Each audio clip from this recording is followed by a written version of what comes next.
Hello guys, welcome to question hour educations. मेरा नाम है संजीव कुमार और आप देख रहे हैं क्वेश्चन आवर एजुकेशंस। आज हम करने वाले हैं पॉलिटी के कुछ इंपोर्टेंट क्वेश्चंस। फटाफट हम 20 क्वेश्चंस करेंगे इस सीरीज में, जो कि बहुत ही महत्वपूर्ण होंगे आने वाली परीक्षा के लिए, जो कि एसएससी, सीजीएस, सीएचएसएल में, सीजीएल में आपको देखने को मिलेंगे। और ये प्रीवियस ईयर क्वेश्चंस हैं, सीएचएसएल के प्रीवियस ईयर क्वेश्चंस हैं। तो चलिए शुरुआत करते हैं आज के लेक्चर की। पहला क्वेश्चन है आपके सामने, who among the following was appointed as a first deputy speaker of the Lok Sabha.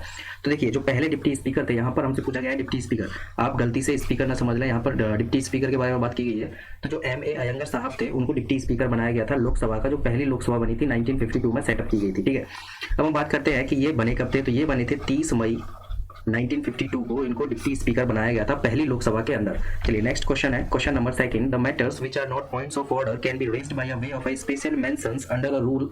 यहाँ पर हमसे लोकसभा के रूल के बारे में पूछा गया है, यानी कि जिस प्रकार से स्कूलों में नियम होते हैं, ठीक उसी प्रकार से लोकसभा में भी कुछ नियम होते हैं। एक लिस्ट होती है पूरी की पूरी, जिसमें कि हर नियम नियम जो है वो लिखा होता है। तो यहाँ पर हमसे जो पूछा गया है वो ऐसे मामले के लिए पूछा गया है जो व्यवस्था का प्रश्न नहीं है और उसे लोकसभा में एक नियम होता है उसके तहत उठाया जा सकता है। यानी कि जो लोकसभा के मेंबर होते हैं, जो मेंबर ऑफ पार्लियामेंट होते हैं, वो इसको उठा सकते हैं। एक रूल है, रूल नंबर 377। रूल नंबर 377 का इस्तेमाल करके जो भी कोई प्रश्न है, जैसे कि कोई वो व्यवस्था का प्रश्न नहीं है लेकिन फिर भी उसको इस नियम के तहत उठाया जा सकता है। ऑप्शन नंबर ए जो है वो करेक्ट है। इंपॉर्टेंट क्वेश्चन है और ये पूछा हुआ क्वेश्चन है, ये इंपॉर्टेंट क्वेश्चन है, आप याद रखिए इसको। रूल नंबर 377 के बारे में पूछा गया। हालांकि वैसे तो बहुत सारे रूल हैं, बट कुछ रूल ऐसे होते हैं जो कि हमेशा एग्जाम में पूछे जाते हैं। चलिए नेक्स्ट क्वेश्चन है, question number third, which among the following does not hold a office till the pleasure of a president. यहाँ पर हमसे जो पूछा गया है क्वेश्चन, ये पूछा गया है कि निम्नलिखित में से किसका कार्यकाल राष्ट्रपति की इच्छा पर निर्भर नहीं करता है। राष्ट्रपति की इच्छा पर निर्भर नहीं करता है। तो वो एक पोस्ट होती है चीफ इलेक्शन कमिश्नर की, यानी कि जो सीईसी होते हैं, अभी फिलहाल में सुनील अरोड़ा है, आप एक बार चेक कर लीजिए। सुनील अरोड़ा जी जो है वो चीफ इलेक्शन कमिश्नर है। अगर मैं इलेक्शन कमीशन की बात करता हूं तो आर्टिकल नंबर 324 के तहत इलेक्शन कमीशन को सेटअप किया जाता है। इलेक्शन कमीशन के बारे में कहां पर लिखा हुआ है? आर्टिकल नंबर 324 में लिखा हुआ है इलेक्शन कमीशन के बारे में। यहाँ पर जो हमसे क्वेश्चन पूछा गया था वो राष्ट्रपति की इच्छा पर निर्भर नहीं करता है। तो वो पोस्ट होती है मुख्य चुनाव आयुक्त की।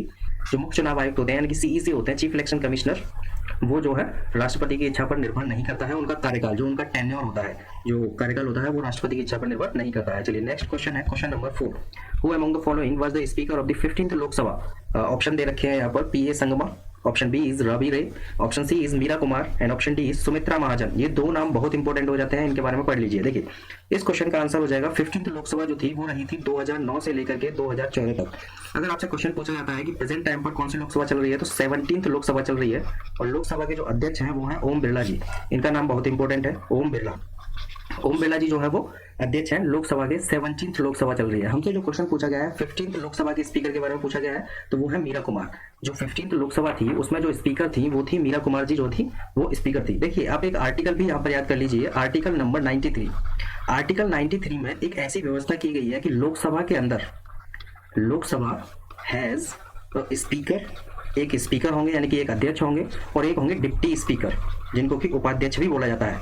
अगर स्पीकर जी जो है एब्सेंट रहते हैं तो डिप्टी स्पीकर जो होते हैं वो उनकी जगह ले लेते हैं, जब तक वो एब्सेंट रहेंगे तब तक। देखिए स्पीकर और जो डिप्टी स्पीकर चुने जाते हैं वो असेंबली से ही चुने जाते हैं।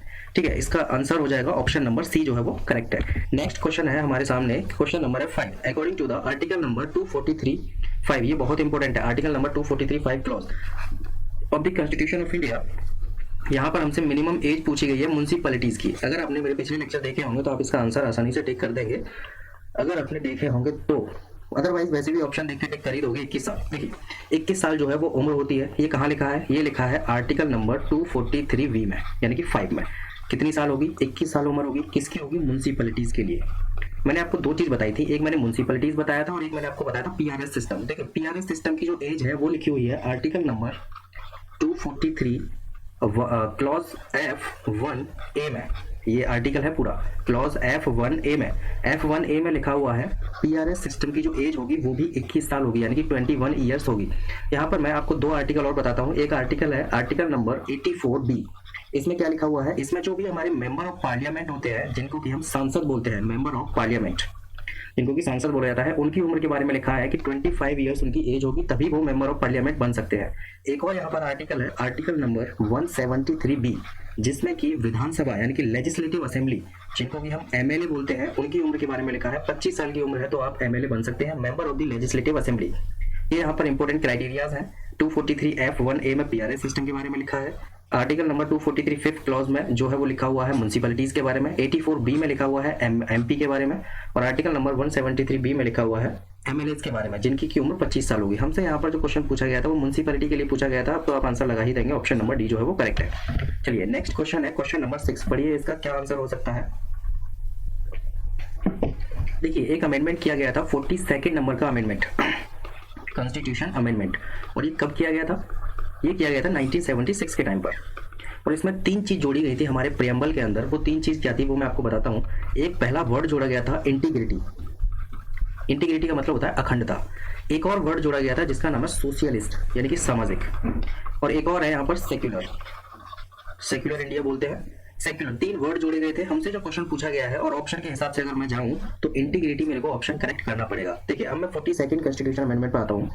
42nd नंबर का जो कॉन्स्टिट्यूशन अमेंडमेंट किया गया था उसको मिनी कॉन्स्टिट्यूशन भी कहा जाता है। अब बात यहाँ पर ये आती है कि इसको मिनी कॉन्स्टिट्यूशन ही क्यों कहा जाता है। इसको मिनी कॉन्स्टिट्यूशन इसलिए कहा जाता है क्योंकि 1976 में इतने ज्यादा अमेंडमेंट कर दिए गए थे 42nd कॉन्स्टिट्यूशन अमेंडमेंट के तहत कि वो अपने आप में एक छोटा सा संविधान दिखने लगा था और उसको एक नाम दे दिया गया था मिनी कॉन्स्टिट्यूशन।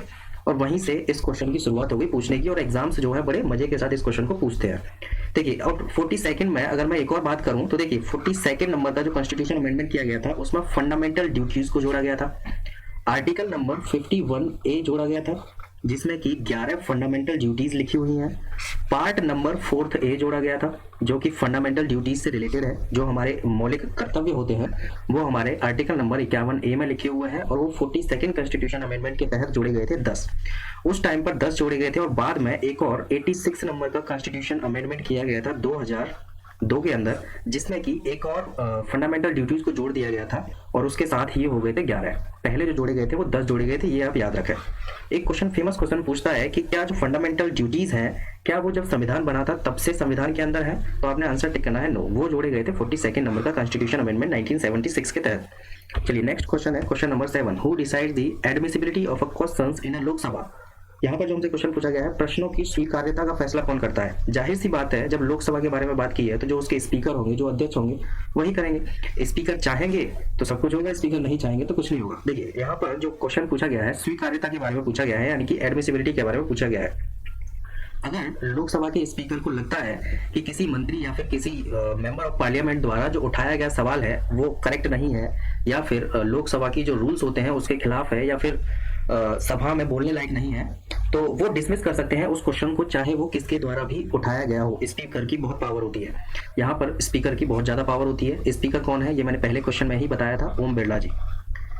ठीक है, ये इंपोर्टेंट क्वेश्चन था, यानी कि एडमिसिबिलिटी ऑफ द क्वेश्चन इधर लोकसभा के अंदर पूछा गया था। चलिए इसका आंसर हो जाएगा ऑप्शन नंबर ए जो है वो करेक्ट है। नेक्स्ट क्वेश्चन है question number 8, which of the following is incorrect. हमसे क्वेश्चन पूछा गया है, सबसे पहले इन्हीं वर्डों पे ध्यान दिया करो, इनकरेक्ट वगैरह जो लिखे होते हैं यही क्वेश्चन गलत करवाते हैं।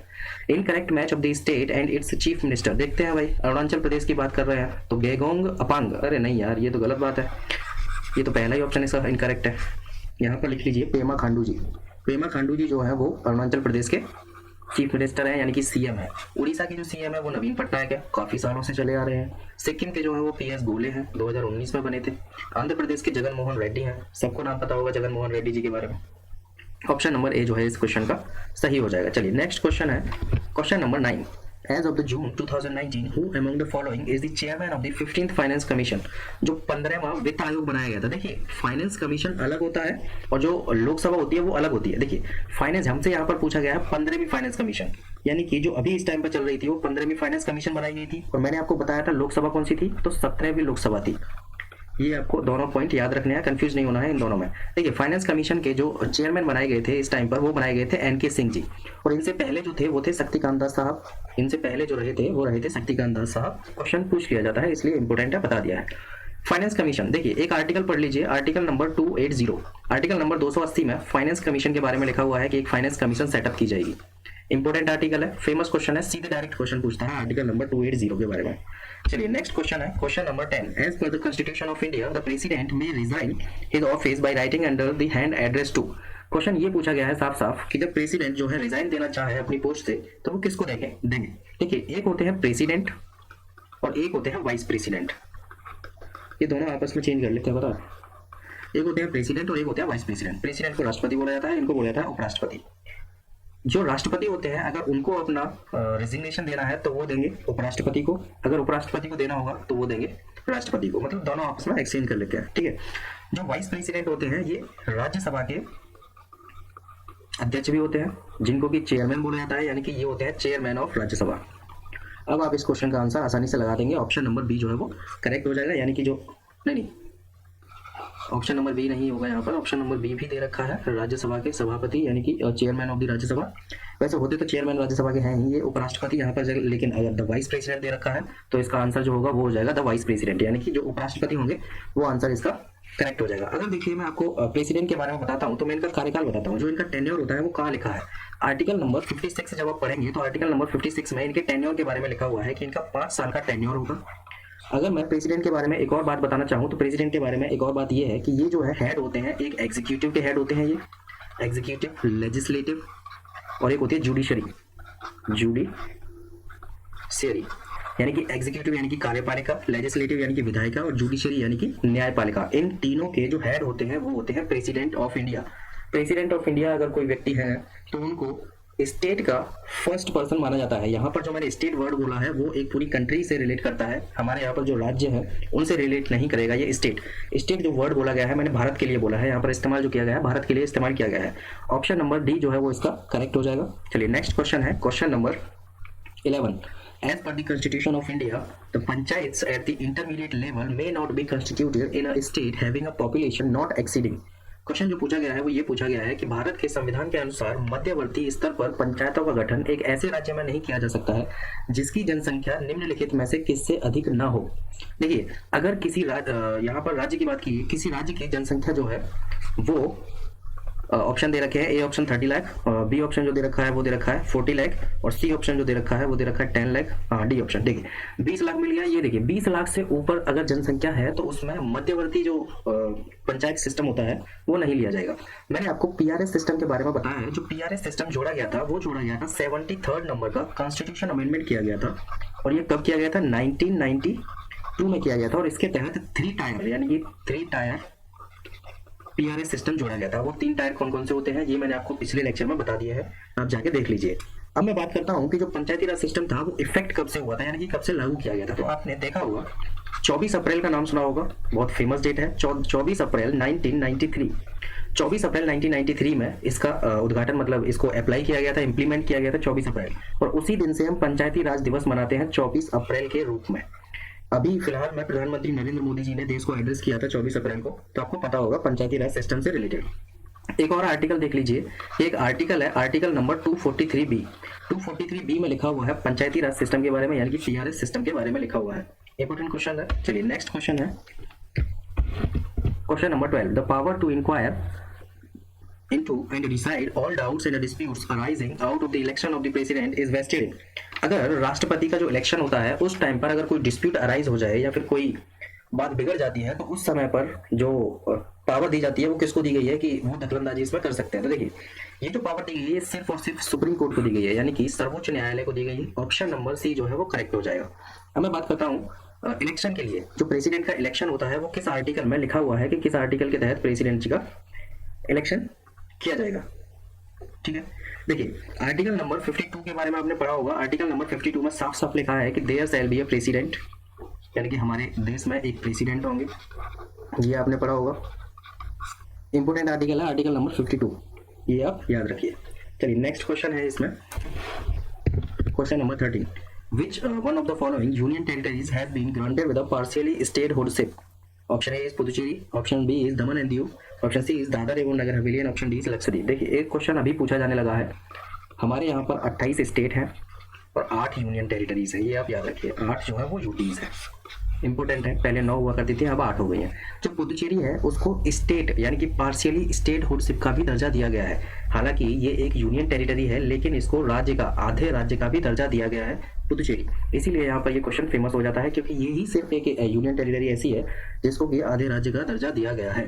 चलिए नेक्स्ट क्वेश्चन है question number 14। Which of the following political parties was not in ally of the BJP lead NDA in 2019 Lok Sabha election. बताइए यहाँ पर देखिए इस क्वेश्चन का आंसर हो जाएगा डीएमके। आपको मैंने डीएमके के बारे में बताया था, डीएमके एक ऐसी पार्टी है जो कि तमिलनाडु और पुदुचेरी के अंदर चलती है। इंपोर्टेंट पार्टी है ये तमिलनाडु की और पुदुचेरी की। चलिए नेक्स्ट क्वेश्चन है question number 15, which article of the constitution of India provisions for the reservation of the seats for the schedule caste and schedule tribe. तो देखिए शेड्यूल कास्ट और शेड्यूल ट्राइब के लिए एक आर्टिकल बनाया गया है, वो आर्टिकल मैं आपको बताता हूँ। Article number 330। आर्टिकल नंबर 330 में साफ साफ लिखा हुआ है कि लोकसभा के अंदर schedule tribes and schedule caste के जो पर्सन होंगे उनके लिए रिजर्वेशन होगा। ये तो होगी लोकसभा की बात। एक और आर्टिकल साथ में पढ़ लीजिए इसके, आर्टिकल नंबर 332 जो कि राज्यसभा नहीं यहाँ पर होगा, विधानसभा लेजिस्लेटिव असेंबली। लेजिस्लेटिव असेंबली में जो रिजर्वेशन लिखा हुआ है वो लिखा हुआ है आर्टिकल नंबर 332 में। एक और आर्टिकल है आर्टिकल नंबर 331 जिसमें कि एंग्लो इंडियंस के बारे में लिखा हुआ है कि प्रेसिडेंट जो है एंग्लो इंडियंस को मनोनीत करेंगे। ठीक है, आर्टिकल नंबर 331 के तहत किसमें करेंगे, लोकसभा के अंदर। सेम इसी प्रकार से एक और आर्टिकल है आर्टिकल नंबर 333। 333 में भी एंग्लो इंडियंस के बारे में लिखा हुआ है, लेकिन ये लिखा हुआ है विधानसभा के लिए। विधानसभा आपको पता होगा, 2 एंग्लो इंडियंस जो है मनोनीत किए जाते हैं प्रेसिडेंट और गवर्नर जी द्वारा। ये तीनों आर्टिकल, चारों आर्टिकल जो है आपस में रिलेटेड हैं, 330, 332, 331 और 333, एक छोड़ के एक आप आसानी से याद कर सकते हैं। तो नेक्स्ट क्वेश्चन है question number 16, Which of the following article of the Constitution of India is associated with the election of the President of India? देखिए यही क्वेश्चन मैंने अभी आपको छोड़ दिया था वहां पर, इसीलिए छोड़ दिया था क्योंकि यहाँ पर ये क्वेश्चन डाला गया था। इलेक्शन कमीशन के इलेक्शन के बारे में, प्रेसिडेंट के जो इलेक्शन है वो किस आर्टिकल में लिखा हुआ है, तो आर्टिकल नंबर 54 में साफ साफ लिखा है प्रेसिडेंट के इलेक्शन के बारे में। और प्रेसिडेंट का जब इलेक्शन होता है तो इसमें पार्टिसिपेट कौन करते हैं, लोकसभा के मेंबर इसमें पार्टिसिपेट करते हैं, यानी कि लोकसभा प्लस राज्यसभा प्लस राज्यों की जो विधायिका होती है, राज्यों की विधानसभाएं, उनके जो सदस्य होते हैं वो प्रेसिडेंट के इलेक्शंस के लिए पार्टिसिपेट करते हैं। प्रेसिडेंट का इलेक्शन क्वेश्चन एक डायरेक्टली पूछा जाता है कि जो प्रेसिडेंट का इलेक्शन होता है वो डायरेक्ट इलेक्शन होता है या फिर इनडायरेक्ट इलेक्शन होता है। तो आपने आंसर जो टिक करना है वो करना है इनडायरेक्ट, क्योंकि हम उसमें वोट नहीं करते हैं। उसमें जो वोट करते हैं लोकसभा के जो मेंबर्स होते हैं जिनको कि हम सांसद बोलते हैं या फिर एमपीज बोलते हैं, मेंबर ऑफ पार्लियामेंट, या फिर राज्यसभा के जो मेंबर्स होते हैं, अपर हाउस के जो मेंबर्स होते हैं वो, और प्लस जो भी विधानसभाएं होती हैं राज्यों की लेजिस्लेटिव असेंबलीज, वो जो है वोट करते हैं इसमें। चलिए नेक्स्ट क्वेश्चन है question number 17, the powers, privileges and immunities of either house of the parliament and of its committees and a member have mainly been laid down in article of the constitution of India। बताइए किस article में लिखा हुआ है। तो देखिए option number सी जो है वो करेक्ट हो जाएगा, इसका आंसर जो हो जाएगा वो हो जाएगा option number C, 105 article number 105 में लिखा हुआ है। चलिए नेक्स्ट क्वेश्चन है question number 18, member of parliaments local area developments scheme, जिसको कि एमपी लेट्स के नाम से जाना जाता है, वो कब इंट्रोड्यूस की गई थी। तो वो इंट्रोड्यूस की गई थी 1991 में की गई थी या 1993 में की गई थी, बिल्कुल 1993 में की गई थी, यानी कि 1993 दिसंबर में की गई थी। इंपॉर्टेंट है क्वेश्चन, बहुत इंपॉर्टेंट है ये वाला। चलिए नेक्स्ट क्वेश्चन है question number 19, in the parliamentary proceeding how many matters per day as per their priority in the ballot can be raised during a 0 hour. हमसे यहाँ पर 0 आवर के बारे में पूछा गया है कि 0 आवर में कितने हम मैटर्स जो है उठा सकते हैं। इंपॉर्टेंट क्वेश्चन है ये भी। देखिए जो हमारा 0 आवर होता है बेसिकली वो 30 मिनट्स का ही होता है। आप आवर देखिए 1 घंटा मत लगा लेना, 30 मिनट का होता है। और इसमें जो है 20 मैटर्स ऐसे होते हैं जिनको 20 मैटर्स पर अगर हमको बात करनी है तो उसके लिए 0 आवर जो है वो बुलाया जाता है। ये हफ्ते में भी एक बार हो सकता है और चाहे तो दिन में भी एक बार हो सकता है, लेकिन यहाँ पर ऐसा नहीं है कि हर दिन 0 आवर होगा, ऐसा नहीं होता है। 0 आवर जो होता है या तो हफ्ते में एक दिन रखवा लेते हैं या फिर एक दिन में 30 मिनट का एक सेशन ले लेते हैं। हमसे क्वेश्चन पूछा गया था बस इतना ही कि कितने मैटर्स होते हैं, कितने मुद्दे होते हैं, कितने मामले होते हैं, तो वो 20 मामले होते हैं, ज़्यादा नहीं होते हैं। ठीक है, और एक और बात यहाँ पर टाइम अलॉट मैंने बताई दिया है 30 मिनट। चलिए हो गया। नेक्स्ट है क्वेश्चन नंबर 20 और ये हमारा आज का लास्ट क्वेश्चन होगा। Of the constitution of India deals with the emergency due to a war, external aggression और आर्म्ड रिबेलियन। तो देखिए आर्टिकल नंबर 352 आप देखते ही लगा देंगे। मैंने आपको इमरजेंसी के प्रोविजन बताए थे, पिछले लेक्चर में भी बताए थे, इसमें भी बताता हूँ। पार्ट नंबर 18 बहुत इंपॉर्टेंट है, क्वेश्चन पूछा जाता है। एक आर्टिकल है यहाँ पर आर्टिकल नंबर 352 जिसमें कि नेशनल इमरजेंसी के बारे में लिखा गया है। एक आर्टिकल है आर्टिकल नंबर 356 जिसमें कि प्रेसिडेंट रूल के बारे में लिखा गया है। और एक आर्टिकल है यहाँ पर आर्टिकल नंबर 360 जिसमें कि फाइनेंशियल इमरजेंसी के बारे में लिखा गया है। अगर इमरजेंसी से क्वेश्चन आता है तो इन 3 आर्टिकल के अलावा कुछ नहीं पूछेगा, या फिर पूछ लिया जाएगा कि पार्ट नंबर 18, या फिर पूछ लिया जाता है 1976 के बारे में, 1976 और 75 के बारे में, कि जो नेशनल इमरजेंसी लगाई गई थी उस टाइम पर एक रीजन दे दिया गया था, विद्रोह वगैरह का रीजन दे दिया गया था, आर्म्ड रिबेलियन, वो जो कि गलत था, हालांकि वो एक पॉलिटिकल इश्यू था। ऑप्शन नंबर बी जो है वो करेक्ट हो जाएगा इसका, और ये हमारा आज का लास्ट क्वेश्चन था। चलिए थैंक यू गाइस, अगर वीडियो पसंद आया हो तो इसको लाइक कर दीजिए, शेयर कर दीजिए अपने फ्रेंड्स के अंदर, और कमेंट करके जरूर बताएं अगर आपको कोई भी प्रॉब्लम है। चैनल को सब्सक्राइब जरूर कर लेना और लाइक का बटन जरूर दबा देना, जैसा कि यहाँ पर लिखा हुआ है, लाइक का बटन जरूर दबा देना। और स्वस्थ रहे, सेफ रहे और स्टे होम बहुत जरूरी हो गया है। चलिए मिलते हैं फिर नेक्स्ट वीडियो में कुछ और नए क्वेश्चंस के साथ। तब तक के लिए bye bye and take care.